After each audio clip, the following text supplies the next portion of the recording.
За өнөөдөр аймгийн гэмт хэрэгээс үржин сэргийлэх ажлыг зохицуулах салбар зөвлөлийн дэмжлэгтэйгээс прокурорын байгууллагаас санаачлан хуулийн байгууллагуудын нэгдсэн иргэн танд нээлттэй алханы өдөрлөгийг бол зохион байгуулж байна. За тус өдөрлөгт бол хуулийн нийт байгууллагууд 9 байгууллага бол оролцож байна. Шүүх, цагдаа, прокурор, шүүхийн шийдвэр гүйцэтгэх байгууллага, шүүхийн шинжилгээний төв, аймгийн засаг даргын тамга газрын хуулийн хэлтэс, өмгөөлөл, хууль зүйн тусалцааны төв гэх зэрэг байгууллагууд оролцож байна.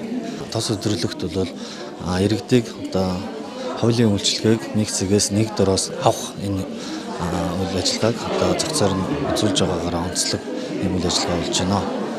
За тос өдөрлөгт мөн эрүүл шүүлтээс ангид байх эрхийг иргэдэд ус сурталчлан таниулах ажлын хүрээнд бас хүний эрхийн үндэсний комиссийн Дархан уул аймаг дахь шинжээч репрезентатив бас хамтран оролцож